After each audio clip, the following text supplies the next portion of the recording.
გამარჯობა, მოგესალმებით.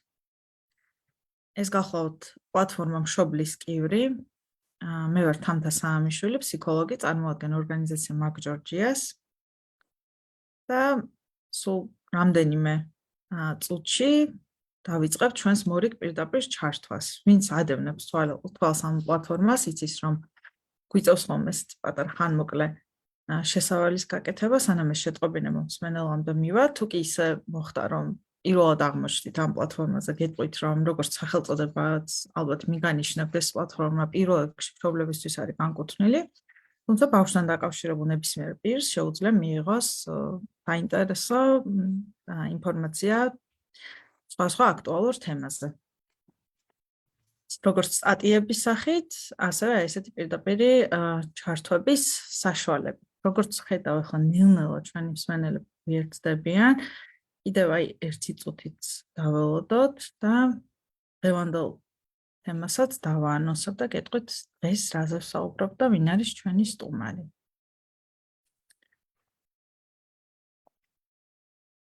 ყველაზე ხშირად რასაც გვეკითხებიან არის ის, რომ დაიდება თუ არა ჩანაწერი, იმიტომ რომ გასაგებია, რომ მსმენელი ყოველთვის ვერ ახერხებს პირდაპირ ეთერში ჩვენს ყურებას და გეტყვით, რომ ყველა ჩვენი ჩართვა იწერება. გვაქვს უკვე საკმაოდ მდიდარი ვიდეოთეკა ამ პლატფორმაზე და აუცილებლად გირჩევთ, რომ ან ახლა ან მოგვიანებით გადაავალოთ თვალი და გარწმუნებთ, რომ აუცილებლად აღმოაჩენთ რომელიმე ისეთ ვიდეო ჩანაწერს, რომელიც ძალიან აქტუალური და მნიშვნელოვანი იქნება თქვენთვის. მოდი მეტი აღარ გადავდოთ დღევანდელი ჩართვის დაწყება. ჩვენი დღევანდელი სტუმარი გახლავთ მარიამ ხვადაგიანი. მარიამი არის ნეიროფსიქოლოგი, რომელსაც ბევრი იცნობს ჩვენი პლატფორმიდან და არა მარტო. და აქვე გეტყვით, რომ მარიამთან უკვე არაერთი პირდაპირ ჩართვა ჰქონდა და ძალიან საინტერესო სერია გამოვიდა, ხო, მარიამ, ფაქტობრივად ეს შეიძლება ვთქვათ, რომელიც ძირითადად ეხება ბავშვის ქცევას, ემოციურ მხარდაჭერას, ბავშვისა და მშობლის ურთიერთობას და ასე შემდეგ. დღევანდელ თემას რაც შეეხება, ეს არის როგორ ვასწავლოთ ბავშვს საზღვრების დაცვა და შეიძლება ცოტათი ეს ტერმინი დამაბნეველი იყოს ნაწილისთვის და მარიამი განმარტავს რას გულისხმობთ ამ საზღვრების დაცვაში და მანამდე გეტყვით, რომ სანამ ამ თემაზე გადავალთ, როგორც ხედავთ, ჩვენი ჩართვა ითარგმნება ჟესტურ ენაზე, ამისთვის მადლობა ლეკუნა ჯაფოჭლოს. მარიამ, კიდევ ერთხელ მოგესალმებით, მთელი ჩვენი გუნდის სახელით, როგორც ვახსენე, შენ არაერთხელ იყავი უკვე ჩვენთან სტუმრად და ამისთვის მადლობას გიხდით ჩვენთან თანამშრომლობისთვის და საზღვრების დაცვა თითქოს ახლა ძალიან უცნაურად არ ჟღერს ეს სიტყვაც შეთანხმება, მაგრამ შეიძლება ბევრ მშობელს გაუჩნდა ეს კითხვა, რომ რა იგულისხმება კონკრეტულად და ალბათ კარგი იქნება, რომ ამით დავიწყოთ, ანუ განმარტოთ რას მოვიაზრებთ ამ ტერმინში. კი ბატონო, სალამი.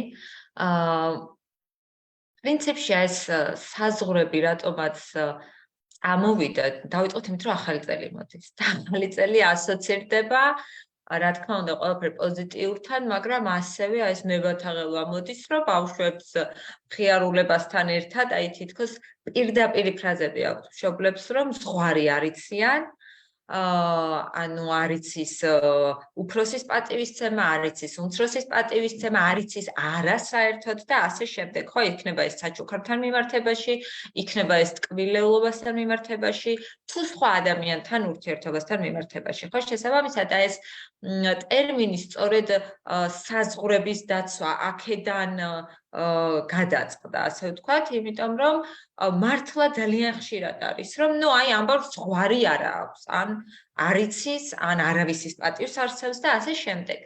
და ყოველთვის ვცდილობთ ხოლმე, როდესაც მშობელიც მოგმართავს, ხო, მშობელი სპეციალისტს მიმართავს, როდესაც წვლის, რომ აქვს პრობლემა, რომელსაც თავად ვერ უმკლავდება. და ყოველთვის თითქოს ვცდილობთ, რომ ბავშვში მოვახდინოთ ცვლილება. მოდი ასე დავარქვა, ხო, რომ შეკეთება გვინდა გავუკეთოთ ბავშვს თვითონ, ამ შემთხვევაში ქცევას, მაგრამ პრობლემა არის, ნახეთ, მოვიყვანე ბავშვი, ამას აქვს პრობლემა და შევაკეთოთ ეხლა, ხო? და სინამდვილეში ასეთ არ არის, იმიტომ რომ როდესაც საუბრობთ თუნდაც საზღვრის დაცვაზე და პატივისცემაზე, ეს ყველაფერი არის ყოველთვის ორმხრივი, ხო? სამხრივად არ შეიძლება მე პატივი ვცე ვიღაცას მუდმივად და იქიდან ვიღებდე საწინააღმდეგოს და ასე შემდეგ. ამიტომ დღევანდელი თემა ეხება იმას სწორედ თუ როგორ დავეხმაროთ ბავშვს ამ საზღვრების დაცვაში და მე რა უნდა გავაკეთო როგორც ზრდასრულმა იმისათვის რომ მაქსიმალურად ვუზრუნველყო. ასევე აუცილებლად უნდა ვთქვა რომ ჩვენ რაზეც საუბრობთ და ხშირად შეიძლება მშობლებს უფიქრიათ რომ ესეთი გამოწერილი რეცეპტები არ არსებობს. არ არსებობს იმ მარტივი მიზეზის გამო, რომ ყველა ადამიანი ინდივიდია, ინდივიდუალური განსხვავებები აქვს და როგორც მედიკამენტი, აი ძალიან მარტივად რო ავიღო, მედიკამენტი სიცხის დამწყევი ერთზე მოქმედებს ერთი, მეორეზე არ მოქმედებს. გამოყუჩებელი ვიღაცაზე ერთი წამალი მოქმედებს, მეორე ადამიანზე ის გამოყუჩებელი არ მოქმედებს, ხო? ანალოგიურად არის ჩვენც რაზეც საუბრობთ, ფსიქოლოგების სპეციალისტები, ეს ყველაფერი არის კვლევებზე დაფუძნებული, მაგრამ ეს არ ნიშნავს, რომ თქვენ შვილთან აბსოლუტურად ყველაფერი, რასაც ჩვენ ვსაუბრობთ, გაჭრის. შეიძლება რასაც ჩვენ ვსაუბრობთ, აქედან 10% დაგეხმაროთ, შეიძლება 70% დაგეხმაროთ და დანარჩენი ჩვენ თვითონ უნდა ვიკვლიოთ, ასე ვთქვათ, ან თუ ხვდებით, რომ მაინც ვერ უკლავდებით, მიმართავთ სპეციალისტს იმისთვის, რომ თავად სპეციალისტმა გაიცნოს ბავშვი.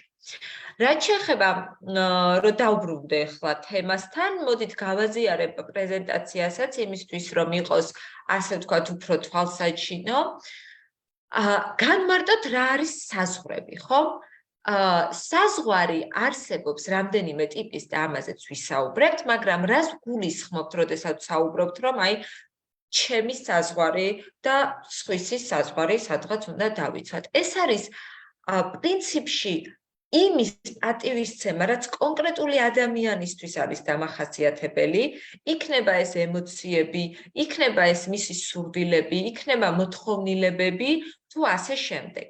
და საზღვრების დაცვას პირველ რიგში, ნახეთ, როდესაც საუბრობთ იმაზე, რომ სხვისი საზღვრები უნდა დაიცვას ბავშვმა, ჩვენ გვავიწყდება, რომ პირველ რიგში მას უნდა ვასწავლოთ მისი საზღვრების დაცვა, მისი მოთხოვნილებების პატივისცემა და გაგება და მხოლოდ ამის შემდეგ არის შესაძლებელი მე ბავშვს დავეხმარო გაიგოს სხვისი და პატივისცეს სხვას. შეუძლებელია მე ბავშვს ვაიძულო, ასე ვთქვათ, გააკეთოს ისეთი რაღაც, რა უნარის მას თავად არ გააჩნია. ისევ და ისევ მარტივი მაგალითი რომ განვიხილოთ, თუ ბავშვმა არ იცის პირის დაბანა, ის სხვას პირის დაბანას ვერ ასწავლის. შესაბამისად, ჯერ ბავშვს ვასწავლით, რომ საკუთარი მოთხოვნილებები აღიაროს, გაიგოს, საკუთარი შეგრძნებები მიიღოს და დაიცვას საკუთარი საზღვრები. ამაში იგულისხმება, ნახავთ შემდეგ ბევრ მაგალითს განვიხილავთ, რომ როდესაც მას არ უნდა რომ შეეხონ, ჩვენ პატივი უნდა ვცეთ მის სურვილს და მიუხედავად იმისა, რომ შეიძლება ბებიას ნათესავს და ასე შემდეგ ძალიან უნდა რომ ბავშვს ჩაეხუტოს, მოეფეროს, აკოცოს, ჩვენ არ ვაიძულებთ მას ამას, იმიტომ რომ ვიცავთ ამ საზღვრებს და პატივს ვცემთ ბავშვის აი ამ სურვილს. ამის შემდეგ უკვე ვასწავლით ბავშვს ემპათიას და ამ საზღვრების დაცვაში ერთ-ერთი ყველაზე მნიშვნელოვანი კომპონენტი არის ემპათია, რასაც ნაწილობრივ აი ამ თანაგაზრდითაც თარგმნია ხოლმე, ანუ რაც ნიშნავს რას, რომ მე, როდესაც ვიცი, მე როგორ ვგრძნობ თავს, როდესაც მართმევენ სათამაშოს და უშუალოდ მე შემიძლია უკვე წარმოვიდგინო და გავიგო, სხვა ბავშვი როგორ გრძნობს თავს, როდესაც მე ან ნებისმიერი სხვა მას ართმევს სათამაშოს. მაგრამ ამას მე ვერ გავაკეთებ, თუ ჩემივე ემოციები ჩემთვის მიუწვდომელია, ხო? იმიტომ რომ ჩემი თავიდან გამოვდივარ და მის როლში ვდგები, ასე ვთქვათ. ამისთვის საჭირო არის რა? თვითგაცნობიერებულობა, ანუ რას ვგრძნობ მე ამ წუთას, რა საჭიროება მაქვს, რა მოთხოვნილება მაქვს. ამაზე ძალიან მნიშვნელოვანია, რომ ზრდასრულებმა დავხარჯოთ დრო და რას გულისხმობ? მაგალითად, როდესაც ბავშვი წაიქცა, ყველაზე მარტივი მაგალითი რომ ვთქვათ, ხო, ბავშვი წაიქცა, ეთკინა და იმისთვის რომ გავამხნევოთ, ძალიან ხშირად ვეუბნებით რას, რომ არაუშავს. არაუშავს, არაფერი ისეთი არ მოხდა და არ გეტკინა და გავაგრძელეთ გზა, ხო? ანუ ჩვენ იმიტომ რომ დავიცვათ ბავშვი, სინამდვილეში რიგ შემთხვევაში ბუბულებელ ყოფთ იმას რომ მას ეთკინა და ვეუბნებით რომ არა, ეხლა ეს არ არის მნიშვნელოვანი, ან არ გეტკინა და ის იჯერებს რომ მიუხედავად იმისა რომ ეთკინა რომ ეს არ არის საკმარისი ტკივილი იმისთვის რომ ჩათვალოს ეს ტკივილი ტკივილად და აგრძელებს გზას, ხო? მარიამ, ერთი კითხვა მაქვს, აი ახსენე რომ თუ კი ვინმეს სურს თქვათ ჩახუტება ბავშვთან და ბავშვისთვის ეს არის უსიამოვნო, არ უნდა დავაძალოთ, ხო? და ეს ვიღაც შეიძლება იყოს ოჯახის სხვა წევრი ან მეზობელი, ახლობელი, მით უმეტეს ახლა ახალი წლის პერიოდში, როცა სტუმრიანობა დიდია ჩვენს კულტურაში, აი ახლა შეიძლება რომელიმე მშობელი გვისმენს და ასეთი კითხვა გაუჩნდეს, რომ აბა როგორ მოვიქცე, ხა როგორ უთხრა, ხო არ ვეტყვი, რომ არაკოცოს, არ ჩაეხუტოს და აი 1-2 სიტყვით რაღაცა რეკომენდაცია რომ მივცეთ, რომ კი ბატონო, ხება თუ არა ეს რაღაცნაირად უფრო კონსტრუქციულად მოგვარდეს ეს მოგვარდეს. კი ბატონო, ჩვენ შემდეგშიც ვნახავთ, როდესაც აი ფიზიკურ საზღვრებების საუბრებთ, მაგრამ პირველ რიგში თუ დავიწყოთ იმით, რომ თუ იცით, რომ ბავშვს არ სიამოვნებს და ჩემი დაკვირვებით ბავშვების ყველაზე ცოტა 70% როგორც კი მას აკოცებენ იწმინდავს ხელით, ან აი რაღაცებს აკეთებს, იმიტომ რომ არ მოსწონს. თუ თქვენ იცით, რომ თქვენს შვილს ეს არ მოსწონს, თამამად შეგიძლიათ უთხრათ მოსულ დასრულ სტუმრებს, თუმცა ყველაზე კარგი ნახეთ რა არის, რომ ბავშვს ვკითხოთ. და აი ეს არის მნიშვნელოვანი, რომ არა თუ მოსულ სტუმარზეა საუბარი, არამედ ოჯახის წევრზეც თუნდაც, რომ აი არ არის ბავშვი ხა ჩახუტების ხასიათი და შეიძლება ვკითხოთ, რომ შეიძლება რომ ჩაგეხუტო. და თუ ბავშვი ამბობს კი, ამ შემთხვევაში ვეხუტებით. ხა მე ძალიან კარგად მესმის, რომ ეს ნათქვამი ასე ყურებში მე თვითონ გამიჟღერდა, რომ აი ხლა კიდე ჩახუტებაზე ნებართვა ვკითხოთ ბავშვს და ყველაფერზე ნებართვა ვკითხოთ და ასე შემდეგ. ნახეთ, რა თქმა უნდა, ბავშვი ხა თუ დედაზე, მამაზე, დაზე და ძმაზეა საუბარი, ძირითადად ნაკლებად არის ხოლმე ამის წინააღმდეგი და არ არის აუცილებელი ყოველჯერზე ვკითხოთ. არის ხო გარკვეული აქტივობები, სადაც ისე თამაშობთ, რომ ძალიან ჩანს სხეულისენით ღიაობა ბავშვის და მზაობა იმისა, რომ უნდა რომ ჩაეხუტოთ და გაძლევთ ამის უფლებას, მაგრამ რატომ არის ეს ძალიან მნიშვნელოვანი? პატარებისთვის ნახეთ, გამიჯნა იმის, რომ მე მიუხედავად იმისა, რომ შეიძლება არ მინდოდეს ახლა არავის ჩახუტება, მაგრამ ახლა უნდა გავმიჯნო, რომ აი თუ ბებია არის, მაშინ არ მინდა და ვაძლევ უფლებას. თუ მეზობელი არის, რომელსაც ნახულობ, არ მინდა და ვაძლევ უფლებას, ხო? ეს უფლებას ვაძლევ რის გამო ხდება? უხერხულობის განცდა ან არ ეწყინოს, ხო? იმიტომ რომ შეიძლება ეწყინოს. და ბავშვი ამით ნახეთ რა სწავლობს, რომ მე შეიძლება ფიზიკურად შემეხონ, მაშინაც, როდესაც მე ეს არ მინდა და მაშინაც, როდესაც ეს ჩემთვის უსიამოვნოა. ამიტომ არის მნიშვნელოვანი, რომ ბავშვს ყოველჯერზე შეიძლება არ ვკითხოთ კიდევ ერთხელ და აი ძალიან თვალნათლივ ჩანდეს, როდესაც ოჯახის წევრი ვარ, მაგრამ ითხოვთ განსაკუთრებით, როდესაც უცხო ადამიანები და სტუმრები მოდიან, რომ მათაც ვასწავლოთ, რომ იცი რა, აი როდესაც აი არავითარ შემთხვევაში არ უნდა გავაკეთოთ დაძალება. რომ ეს ადამიანი ეუბნება, რომ უი მოდი ჩაგეხუტა, ბავშვი არ მიდის და მიდი შენ კიდევ აი უძრდელობა ან აუცილებლად მიდი ან ასე არ შეიძლება დედიკო და ასე შემდეგ, ხო? გას რაღაცებს არ ვაკეთებთ, იმიტომ რომ თქვენ რომ წარმოიდგინოთ თქვენ თავზე.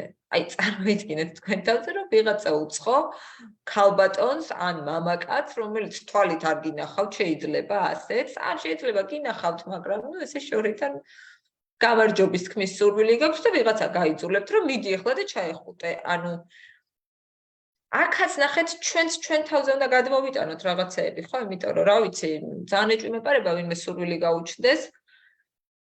ამ შემთხვევაში და ამის გამოცდილებაც საქართველოში ალბათ გქონია ყველას ერთხელ მაინც განსაკუთრებით საახალწლო სუფრასთან. ხო? ამიტომ მართლა ძალიან მნიშვნელოვანი არის, რომ ბავშვს კითხოთ. სულ გვაქვს თუ არა უფლება, რომ მას დავუშვათ ჩავეხუტოთ ან ვაკოცოთ. რაც შეეხება საზღვრების, დავყოთ, მოდით ასე გავაკეთოთ, თუ რატომ არის ამაზე საუბარი მნიშვნელოვანი. სამი ტიპის საზღვარი რომ გამოვყოთ, ურთიერთობებში, ასე დავარქმე.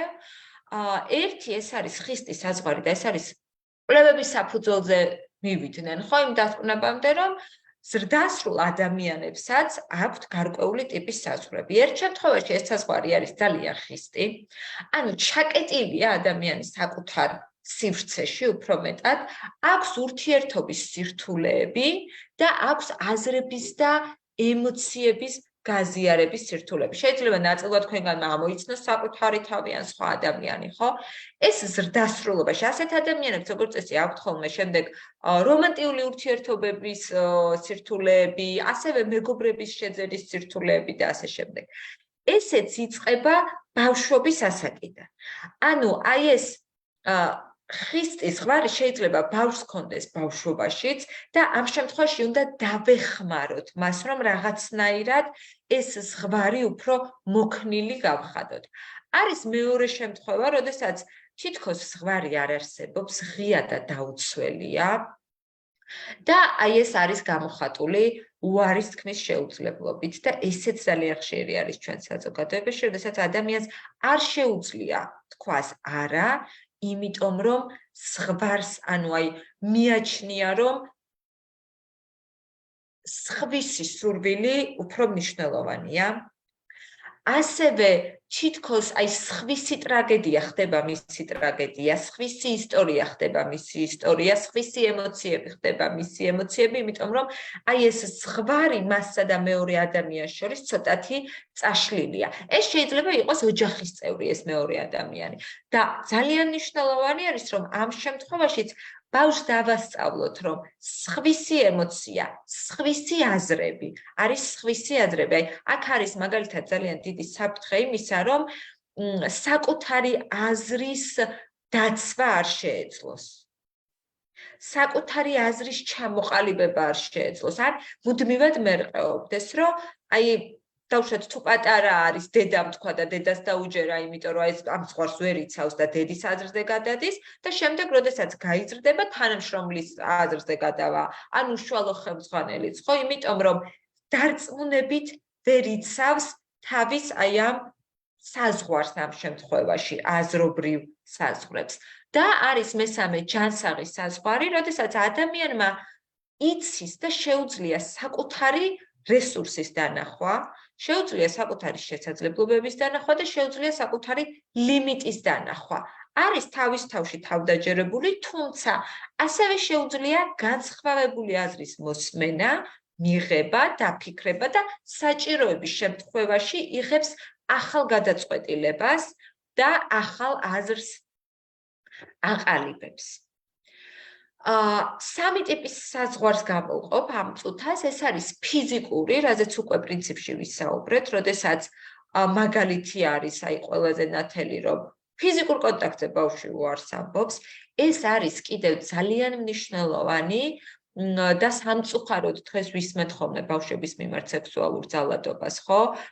ხშირად, რაც ძალიან სამწუხაროა.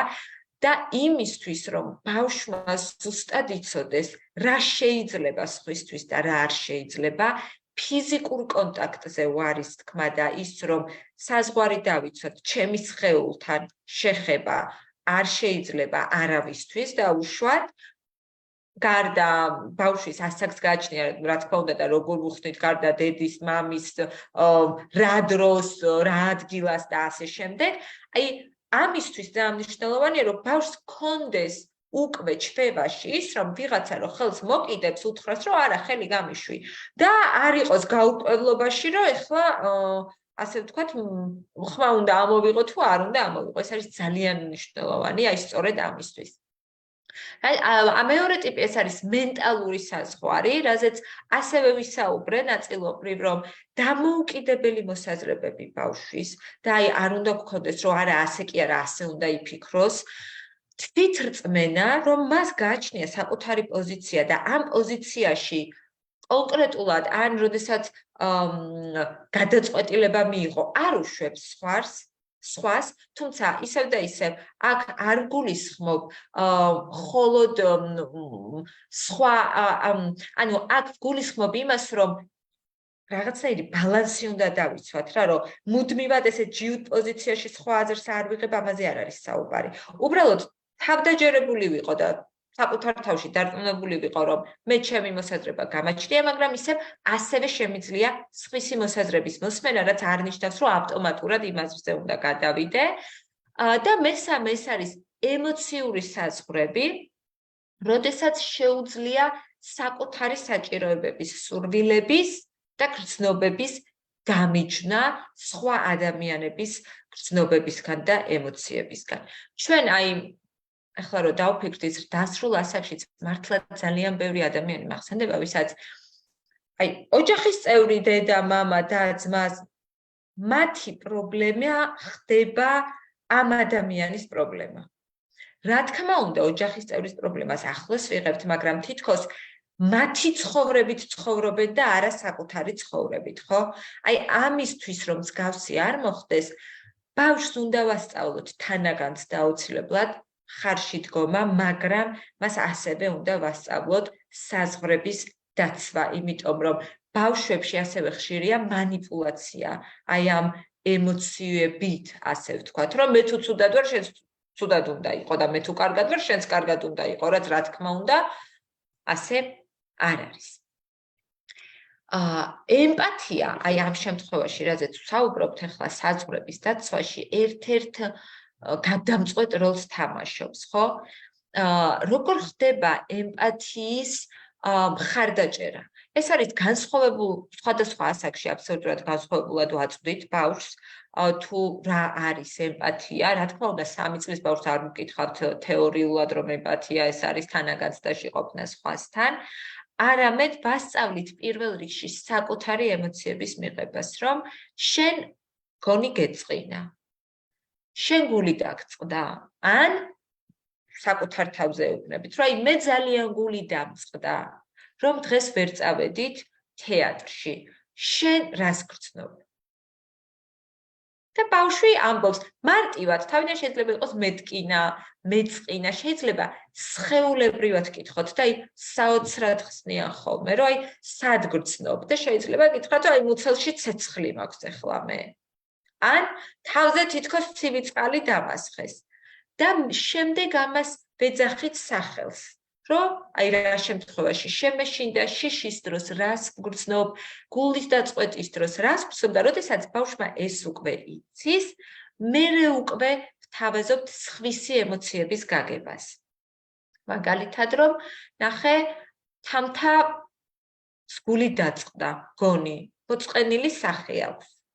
ხო? მოდი ვკითხოთ. ხომ არ უნდა მასაც ეს სათამაშო? და ან პირდაპირ დავუკავშიროთ, რომ შენ რო გული გწყდება ხოლმე, მაშინ გაქვს ესეთი სახე და თამთასაც რაღაც მსგავსი სახე აქვს. ხომ არ ვკითხოთ რა ხდება? რომ ეს კავშირი დაამყაროს. და ის რაც მართლა ძალიან მნიშვნელოვანია, რომ სადღაც 2-3 წლიდან პრინციპში ბავშვები ამას უკვე ავლენენ. უბრალოდ სახელდება შეიძლება ვერ გეუკვეთონ. მაგალითად, როდესაც ბავშვი ხედავს თანატოლს, რომელიც ტირის, ან მშობელს განსაკუთრებით მოწყენილს, ან თუ ტირის, ხო, ბავშვების ემოციებს რო დააკვირდით, სრულიად იძაბებიან. ისინიც ძალიან რაღაცნაირად შეიძლება ტირინიც დაიწყონ, ესეც შეიძლება, ან უცებ მოწყენილები ხარ და შფოთვა ემატებათ ძალიან, რომ ვერ იგებენ რა გააკეთონ, იმიტომ რომ ხვდებიან, რომ ის ადამიანი თავს ცუდად გრძნობს, თუმცა სახელი შეიძლება ვერ დაარქვან. ამიტომ ეს თანაგანცდის უნარი მათში არსებობს ბუნებრივად, უბრალოდ ჩვენ უნდა დავეხმაროთ, რომ დაასახელონ საკუთარიც და სხვისიც. და ამისთვის უნდა გამოვიყენოთ ის კონკრეტული სიტუაციები, რაშიც ბავშვი ჩავარდება. ბავშვი ყოველთვის სწავლობს რითი? პრაქტიკული გამოცდილებით, ხო? ეს კონკრეტული სიტუაციები არ არის აუცილებელი დაველოდოთ, როდის იტირებს ან მოიწყებს ან გაუხარდება, რატო საუბრობს ნეგატიურ ემოციებზე. გაუხარდება მაგალითად ძალიან ან აღფრთოვანებულია, აჟიტირებულია, ემოციის შეკავება უჭირს, ხო? აქაც ეუბნებთ, რომ შენ ახლა ძალიან გაგიხარდა და აი რაღაცნაირად ვერ იტევ, ხო? მაგრამ მოდი ღრმად ჩავისუნთქოთ რომ ცოტათი დავშვიდეთ. ეს შეიძლება გავაკეთოთ ანიმაციაზე, ეს შეიძლება გავაკეთოთ წიგნთან მიმართებაში, რომ აი რა იგრძნო დათუნიამ შენი აზრით, რა შეიძლება გააკეთოს ამ დროს დათუნიამ, ან როგორ იგრძნობდა ის თავს, როდესაც გამოართვა რაღაცა, ან როდესაც ძალიან ისეთი სასურველი საჩუქარი აჩუქეს, ხო?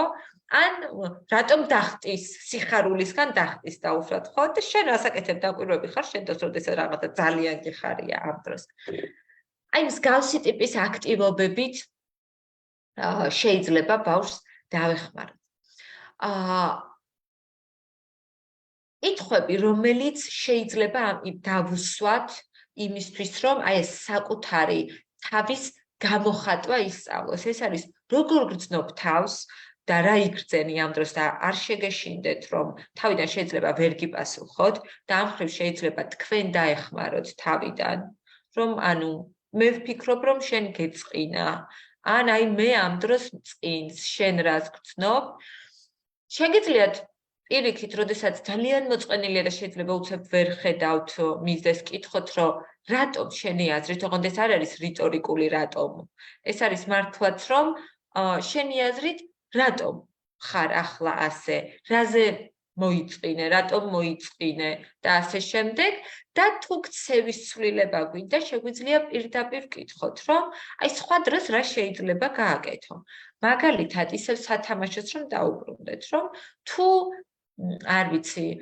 ირაკლი კიდევს ხელს სათამაშოს რომელიც არის შენი და შენ არ მოგწონს ეს სათამაშო მაშინ როგორ შეიძლება ვუთხრათ მას რომ სათამაშოს ნუ კიდევ ხელს ჩემი ნებართვის გარეშე იმიტომ რომ მე მწყინს და არის რამდენიმე ალტერნატივა ხო რომ შეიძლება მე მწყინს ან დააბრუნე ან პირდაპირ უთხრათ რომ დადე სათამაშო ეს არის ჩემი სათამაშო ან შეიძლება იყოს გამოსავალი რომ არ ვიცი თუ ბაღში ხდება თხოვოთ დახმარება სხვას და ასე შემდეგ მაგრამ გამოსავალზე ძიება უნდა ვასწავლოთ ბავშვს რაც შეეხება არას აი ეს არის კიდევ ძალიან მნიშვნელოვანი საკითხი ძალიან ხშირად მშობლები ამბობენ რომ ბავშვი არ იღებს არას ამ შემთხვევაში ასევე ძალიან მნიშვნელოვანია დავიწყოთ და დავფიქრდეთ იმაზე ჩვენ რამდენად ვიღებთ ბავშვის არას. ჩვენ რომ დავფიქრდეთ ბავშვი თუ საკვებზე ამბობს არას, ძალიან ხშირად უგულებელ ყოფას ვაკეთებთ ხო ამისას და ვაიძულებთ ჭამოს ის რაზეც თქვა არა. თუ ბავშვი უარს ამბობს კონკრეტული ტანსაცმლის ჩაცმაზე, აქაც ხშირ შემთხვევაში ვეუბნებით, რომ არა, ის უნდა ჩაიცვა. ანუ ჩვენ თავად ხდით თითქოს სიტყვა არას ნაკლებ მნიშვნელოვანს და შემდეგ როდესაც ჩვენი მხრიდან მიდის სიტყვა არა და ბავშვი არ იღებს ამ არას თითქოს ეს ცოტათი გასაკვირია. ამიტომ აქაც ვაკეთებთ იგივეს რომ ბავშვს ვასწავლით არას თქმას და ჩვენ ვსწავლობთ ამ არას პატივისცემას. აქვე ალბათ მშობლებს გაუჩნდებათ შეკითხვა, რომ ნუ ყველაფერზე არას ამბობს, ესე რომ დავუჯეროთ და უშუალოდ შეიძლება ზამთარში ჩაიცვას ზაფხულის ტანსაცმელი და საკვებზე თქვას უარი. აქაც ძალიან ბევრ ადრინდელ ესე ვთქვათ ჩართვაშიც გვისაუბრია ამაზე, ხო რომ ბავშვის ასაკს გააჩნია. გარკვეულ ხშირ შემთხვევაში ვცდილობთ ამოვხსნათ და მივცეთ არჩევანი, რასა და რას შორის უნდა ირჩიოს და თუ სეზონის შეუსაბამო ტანსაცმელზეა საუბარი, ვაძლევთ სეზონის შესაბამის 2 ან მაქსიმუმ 3 არჩევანს, ჯობია ყოველთვის დაიწყოთ 2-ით და ვეუბნებით, რომ კი ბატონო, არა, მაგრამ აი ამ 2-დან შენ აირჩიე. რომ ეს იყოს მისი გადაწყვეტილება და მისი არჩევანი და საკვებთან მიმართებაშიც ანალოგიურად ვცდილობთ. თუ არ არის რაღაცა ესეთი გამოუვალი მდგომარეობა და მართლა ყველა ტიპის საკვებზე უარს ამბობს, ამ შემთხვევაში განსაკუთრებით უნდა მივმართოთ მაშინ სპეციალისტს, იმიტომ რომ ძალით ჭამა არ არის გამოსავალი, ხო? ჩვენი საბოლოო მიზანი რა არის, რომ მან მიიღოს საკვები, მან გასინჯოს საკვები და ახალი განსხვავებული საკვები ნელ-ნელა დაამატოს. და როდესაც მე რაღაცაზე ვამბობ არას და მაიძულებენ მივიღო ის, რაც მე არ მსიამოვნებს და არ მომწონს, კიდევ უფრო მეტი პროტესტი ჩნდება, ან სწავლობ ისევ იმას საზღვრების დაცვაზე რო ვისაუბროთ, რომ ჩემთან მიმართებაში ადამიანებს შეუძლიათ განახორციელონ ის, რაც მე არ მინდა რომ მათ გააკეთო. ხო?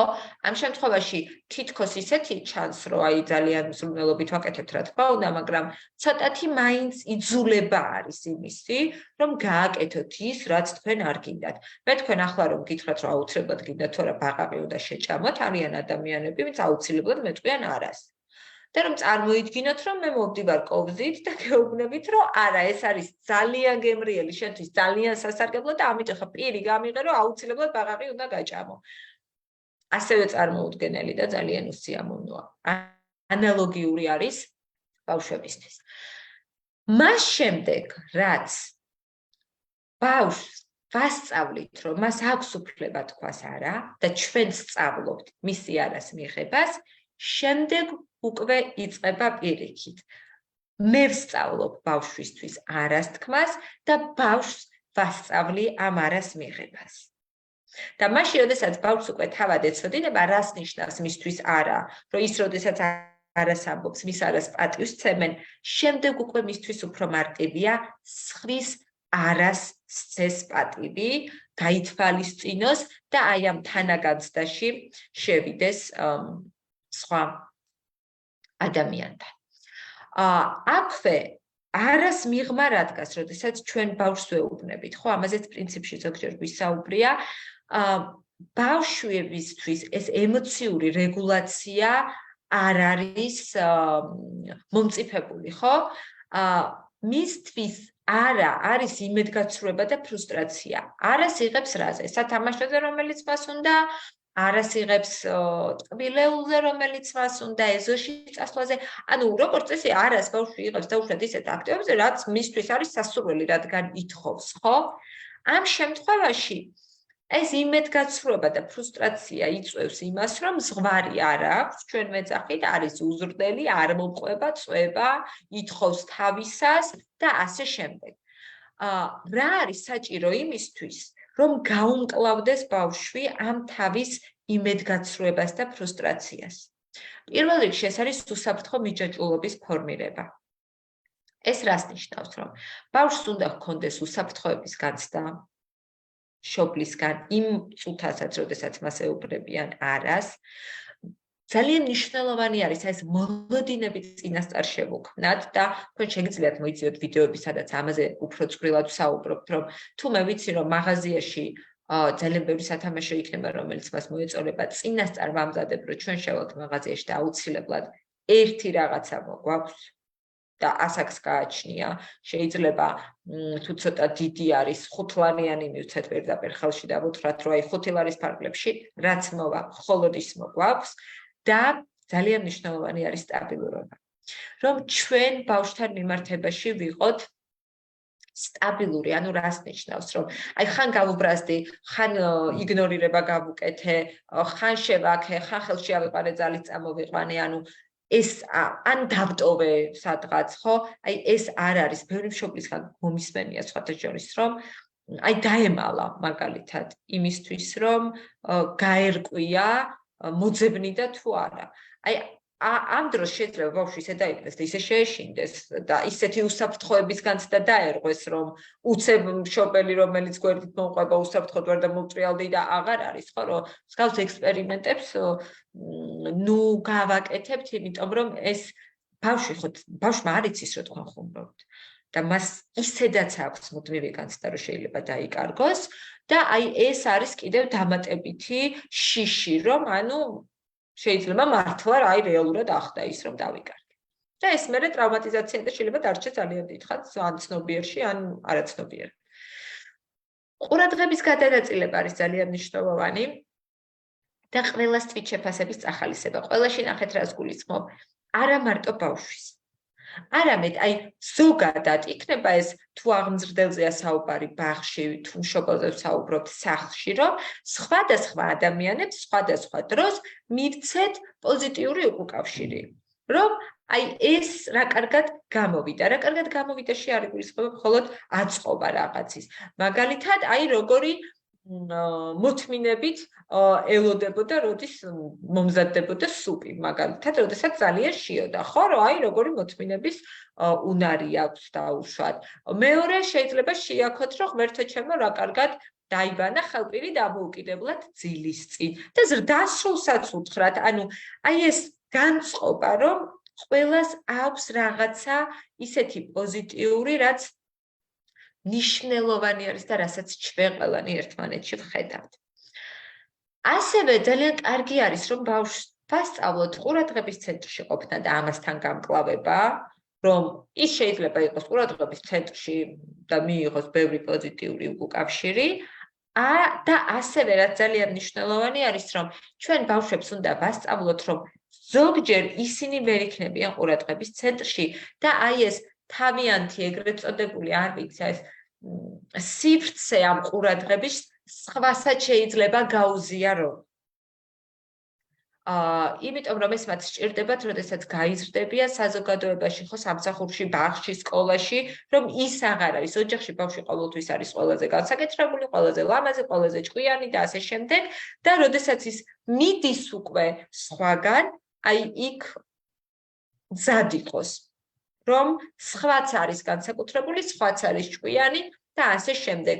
ეს არის ერთ-ერთი მიზეზი, რის გამოც მეორე ოჯახის წევრი, როდესაც ჩნდება, უკვე სირთულეები აქვთ, ხო, იმიტომ რომ ის მარტო აღარ არის და აი ამის გაზიარება უკვე ძალიან უჭირთ. ამიტომ თუ დავეხმარებით ადრეული ასაკიდანვე, ძალიან კარგი იქნება.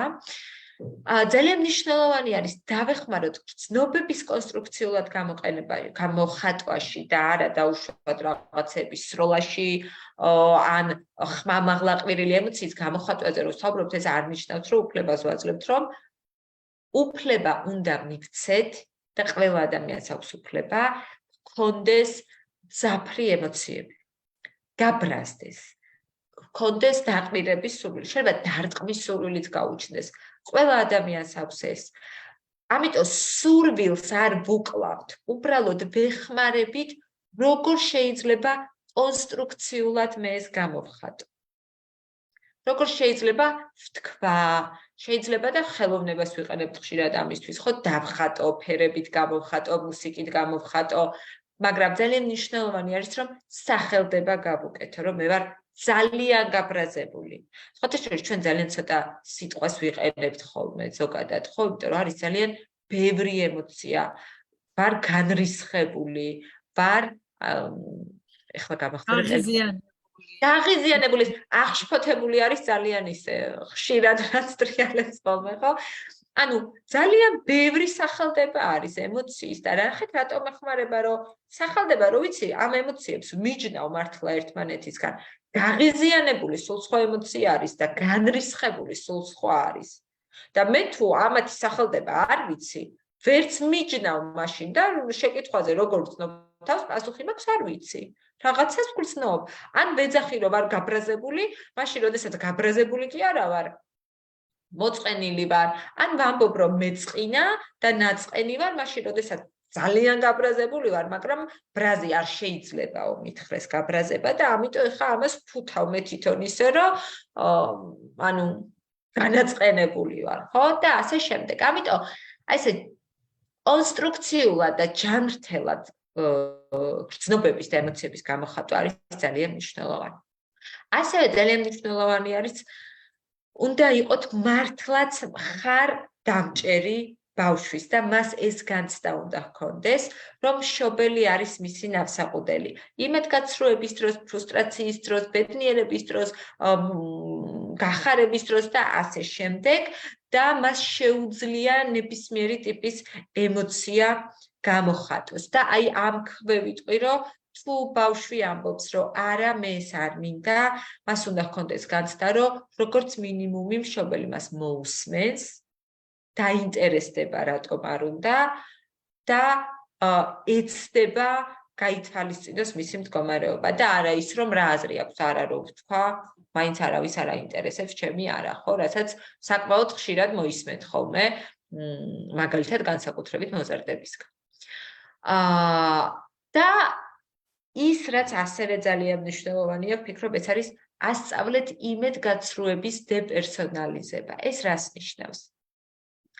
დავიწყოთ, ამის ყველაზე ნათელი მაგალითი არის ბავშვი რომ წაიქცევა და იმიტომ რომ სკამს ფეხი წამოკრა და ჩვენ ცემთ სკამს. იმიტომ რომ ეს არის სკამის ბრალი. ხო, უпростоრად ეს კიდე მეორე მაგალითია, ეს არ არის დეპერსონალიზების მაგალითი, მაგრამ ეს არის ძალიან მნიშვნელოვანი მაგალითი, რომ არ გადაიტანოს ყოველთვის ეს თავისი ბრაზი სხვაზე.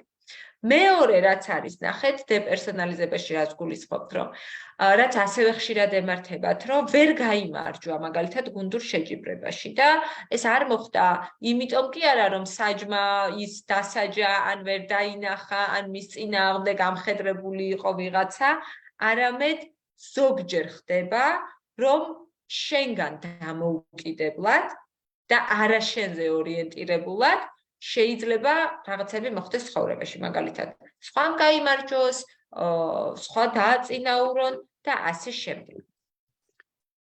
სტრატეგიები, ზოგადი სტრატეგიები არის რა, როგორც ყოველთვის და რაც ხდება ხოლმე და ხშირად ვამბობთ, რომ მშობელი უნდა აკეთებდეს იმ ქცევის მოდელირებას, რა ქცევაც გვინდა, რომ ბავშვმა განახორციელოს, იმიტომ რომ თეორიულად მიწოდებულ არც ერთ ინფორმაციას არ აქვს აზრი, ასე ვთქვათ, და ჩათვალეთ, რომ ყველად საუბრობთ, თუ ქცევას ბავშვი ხედავს განსხვავებულს, მაგალითების განხილვა იქნება ეს წიგნში, მულტფილმში საკუთარ გამოცდილებასთან და ბავშვის გამოცდილებასთან დაკავშირება.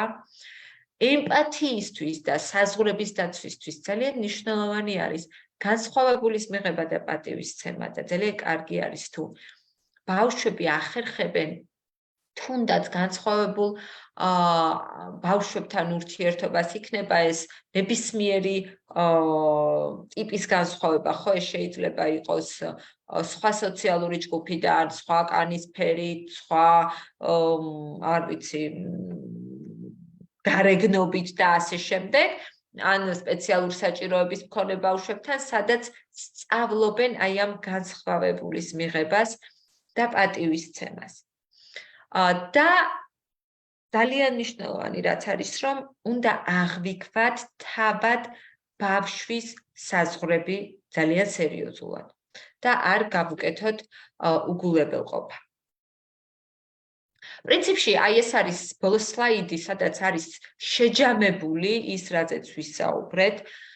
აქედან უბრალოდ გამოვყოფ იმას, რომ თუ ჩვენ სურს, რომ ბავშვმა ასევე საზღვრები დაიცვას, მაგალითად, ერთ-ერთი სტრატეგია გარდა იმისა, რაზეც ვისაუბრეთ, არის შედეგების ხაზგასმა, არა დასჯა, არამედ პოზიტიური შედეგების ხაზგასმა, რომ რა მოხდება იმ შემთხვევაში, დაუშვათ თუ ამ საზღვრებს დავიცვავთ და პიროვნული განსხვავებულობის პატივისცემა, ეს მინდა კიდევ გამოვყო და განსაკუთრებით, როდესაც დედმამიშვილებს შორის შედარება ხდება, რომ აი დათუნა ასე აკეთებს და შენ რატომ ხარ ასეთი, მსგავსი რამ არ გავაკეთოთ. და თუ ბავშვი ამბობს, რომ მას არ მოსწონს რაღაც, ამას პატივისცემთ, თუ მას აქვს განსხვავებული ტემპერამენტი, პატივისცემთ, თუ მას აქვს განსხვავებული ტემპი, პატივისცემთ, როგორც მის პიროვნულ მახასიათებელს და ბოლო, რაც ასევე ძალიან მნიშვნელოვანი არის, ეს არის პრობლემის დამოუკიდებლად გადაჭრის წახალისება. აი ესეც არის ის, სადაც აი თითქოს არ არის კავშირში, მაგრამ რეალურად ვეხმარებით აი ამ საზღვრების დაცვაში, რომ ჩემი პრობლემის მოგვარება შემიძლია მე თვითონ და მე ვიცავ აი ამ საზღვარს და მე ვიცი, როდის შემიძლია და უნდა მივმართო დახმარებისთვის და უშუალოდ სხვა ადამიანს იქნება ეს ზრდასრული, თანატოლი თუ ასე შემდეგ. მარიამ, ეხლა შეიძლება სმენელს კითხვა გაუჩნდეს, რომ ეს პრობლემის გადაჭრის უნარები როგორ უნდა ვასწავლოთ ბავშვს და ეს ნამდვილად ცალკე ჩართვის თემაა, მაგრამ ორი სიტყვით რომ ვთქვათ, ხა რასაც დღეს მოვას. პრობლემის გადაჭრის უნარებს ვასწავლით როგორ? პირველ რიგში ვცდილობთ, რომ ჩვენ არ მოვაგვაროთ ყველა პრობლემა, რაც ბავშვს აქვს. აი, ეს არის პირველი პრობლემის გადაჭრის უნარის ხელშეწყობა. ეს იწყება მარტივი, აი, ყველაზე მარტივი მაგალითად არის, როდესაც ბავშვი ცდილობს დადგეს ფეხზე და ყველანი გაურბივართ, რომ აი ეხლა არ წაიქცეს, ხო? რა თქმა უნდა, უსაფრთხოებას ვიცავთ, მაგრამ ვაძლევთ მას საშუალებას თავად გადაჭრას ეს პრობლემა. მეორე ამის მაგალითი არის დედმამიშვილებს შორის კონფლიქტი, როდესაც არის. და ზრდასრულიერება და ის უწყვეტს, ნახეთ, რომ ვერ გაიყვეს სათამაშო და ეს სათამაშო ამას, ეს ამას, ან ორივე სჯის. ეს არ არის პრობლემად გადაჭრის ხელშეწყობა, პრობლემის გადაჭრის ხელშეწყობა. პრობლემის გადაჭრის ხელშეწყობა ამ შემთხვევაში იქნება, რომ თუ ჩარევა გვინდა, ჩავერიოთ, მაგრამ დაბეხმაროთ რეალურად.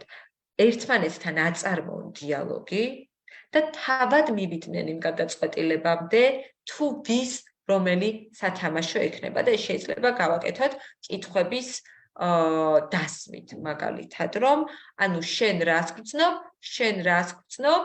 ანუ როგორ შეიძლება შევთანხმდეთ. ამაზეც გქონდა მე მგონი ერთ-ერთი ჩართვა დაახლოებით, როდესაც საუბრობდით აი ამ პრობლემების გადაჭრაზე და კონფლიქტებზე და დედმამიშვილებს შორის ეჭვიანობაზე და ასე შემდეგ. ხო, კი ბატონო, თუმცა ნებისმიერ სიტუაციას შეიძლება ეხებოდეს ხო ეს პრობლემის გადაჭრა. ეს კითხვები ძალიან მნიშვნელოვანია, ხო, კითხვის დასმა იდის გაკეთება შეგიძლია ვთქვათ და მე რაც თავში აზრად მოგვივა, ამას რო გააკეთებ, რა მოყვება დადებითი, ხო, რა მოყვება უარყოფითი. მე მგონი ძალიან ინფორმატიული ჩართვა გამოგვივიდა და ყველაზე მეტად მე პირადად რაც მგონია რომ იყო მნიშვნელოვანი არის ის რომ აი ძალიან ბევრი რამ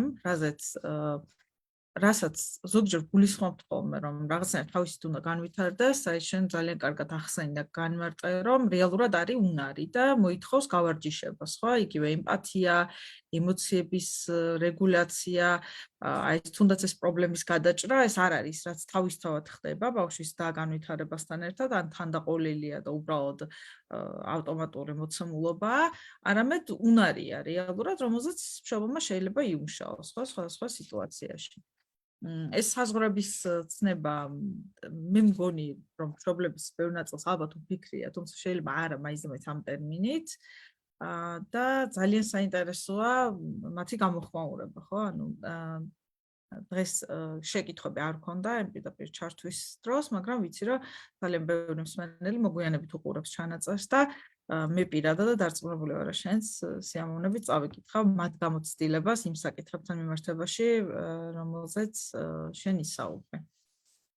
ერთადერთი დავამატებ უბრალოდ რაც ყველა საკითხს ეხება პრინციპში, რომ ჩვენ იმდენად და ჩვენც ასე გაზრდილები ვართ პრინციპში, ასე ალბათ კი არა ჩვენი მშობლებიც ასე გაზრდილები არიან, მაგრამ რეალურად ბავშვი თავისი განვითარებით ძალიან როგორ ვთქვა, მას აქვს ძალიან დიდი რესურსი და ჩვენ თითქოს სულ ვცდილობთ, რომ როგორც ჩვენ მიგვაჩნია სწორად, რა თქმა უნდა, აი ისე რაღაცნაირად პლასტელინივით მოვზილოთ ეს ბავშვი და ისე გავზარდოთ, ხო?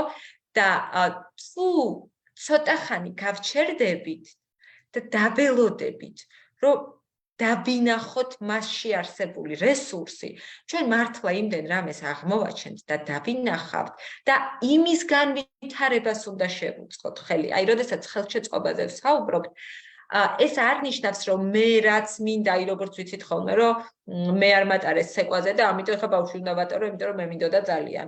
არა, უნდა დავაკვირდე ბავშვს რა უნდა ვკითხო ბავშვს რა უნდა და თუ მას უნდა ფეხბურთი და არა ცეკვა, მიუხედავად იმისა, რომ გოგონაა, მიმყავს ფეხბურთზე და არა ცეკვაზე. ანუ იმის ხელშეწყობას ვაკეთებ, რაც მასში არსებობს და ბავშვებში ძალიან ბევრი რაღაც არსებობს, რასაც აი ამ ჩვენი პასუხისმგებლობით, ფოთვით, ზრუნვით და ჩვენი უნარებით, რაც ჩვენც მოგწეს და ჩვენც როგორც გავიდარდეთ, მე ჩვენც ესე ვცდილობთ, მაგრამ აი ცოტათი რომ შევყავდეთ 10 წამი და უბრალოდ დავინახოთ, დავაკვირდეთ მისი პიროვნული მახასიათებლები და მას რა სჭირდება ამ წუთას და მისი საზღვარი სად არის. რა სიამოვნებს, რა არ სიამოვნებს და აი ამ აქედან 10-ლის წერტილი დავიწყოთ, რომ ეს იყოს 10-ლის წერტილი და აქედან დავუჭიროთ მხარი. ძალიან პოზიტიური და კარგი მოწოდება. ეხლა საახალწლო დღეები რო გვიახლოვდება, როგორც წესი მშობლების უმრავლესობას მაინც ცოტა უფრო მეტი დრო აქვს კიდევ ბავშვთან გასატარებლად. თან ეს არის ის დრო, როცა რაღაცნაირად სიახლეებს ვფიქრობთ, გეგმებს ვაწყობთ და მე ვფიქრობ, რომ ზუსტად კარგი დრო ეხლა ამ საკითხებზე დასაფიქრებლად, თუმცა რა თქმა უნდა ეს ალბათ მშობელს ყოველთვის აქტუალურია, ხო? მთელი მშობლობის. ყოველთვის აქტუალურია, ნამდვილად. მე მგონი ერთადერთი აი ახალ წელთან მიმართებაში ვიტყვი კიდევ რომ აი საჩუქრები ძალიან ხშირი კითხვა არის ხოლმე და მე მგონი შარშან გქონდა ამასთან დაკავშირებითაც, მაგრამ აქაც გავიმეორებ, რომ ძალიან ხშირად არის, რომ აი ბევრი საჩუქარი და რაც უფრო მეტია საჩუქარი, აქაც ზღვარი უნდა ვიცოდეთ, იმიტომ რომ რაც უფრო მეტია საჩუქარი, ის იწვევს კიდევ უფრო მეტის მოთხოვნილებას და აი დასასრული მერე თითქოს აღარ არის. ანუ კიდევ უნდა და იმასაც ვეღარ ირგებს, ასე ვთქვათ, რაც აქვს, ხო? და ამიტომ აი აქაც მნიშვნელოვანი არის, რომ ეს ზღვარი დავიცვათ რაღაცნაირად. და აქაც შეგვიძლია როგორც ყურადღებას ცენტრში ყოფნის განაწილებაზე მქონდა საუბარი, რომ თუნდაც საახალწლო საჩუქარი იყოს არა მხოლოდ მისთვის, არამედ არ ვიცი, მან სთხოვოს თოვლის ბაბუას, ან თავად ასე ვთქვათ, აჩუქოს მეზობელს, მეგობარს, ანუ სხვა შემოიყვანოს აი აქაც, ხო, რომ ეს გაზიარება და განაწილება ისწავლოს ბავშვს. კი ბატონო. უღრმესი მადლობა მარიამ კიდევ ერთხელ. მიხარია რომ შეემატა ამ ჩვენ ვიდეოთეკას კიდევ ერთი ძალიან ინფორმატიული ჩანაწერი. შევახსენებ, რომ დღევანდელი ჩვენი სტუმარი იყო მარიამ ხვადაგიაი, ნეიროფსიქოლოგი და ჩვენი ჩართვის თარგმანი ჟესტურ ენაზე, განახორციელა ლეკუნა ჯაბუშულმა. ამისთვის უღრმესი მადლობა. დღეისთვის სულ ეს იყო, ამით გემშვიდობებით და შეგახსენებთ, რომ ეს ჩანაწერი იდება ჩვენს ვიდეოთეკაში და შეკითხვები და კომენტარები შეგიძლიათ მოგვიანებით, როცა ნახავთ, მაშინ გამოგვიგზავნოთ, ჩვენ აბსოლუტურად ყველა კითხვას და კომენტარს ვეცნობით და მარიამიც ამ პლატფორმაზე ბოლოჯერ არ არის, იმედი მაქვს, გავაგრძელებთ მასთან თანამშრომლობას და ნაწილს გადავცემთ, ან თუ შეგვეძლება ჩვენი გუნდიდა, რომელიმე სხვა სპეციალისტი გაგცემთ პასუხს. მადლობა. საღამოს გისურვებთ. ამით გემშვიდობებით, ნახვამდის.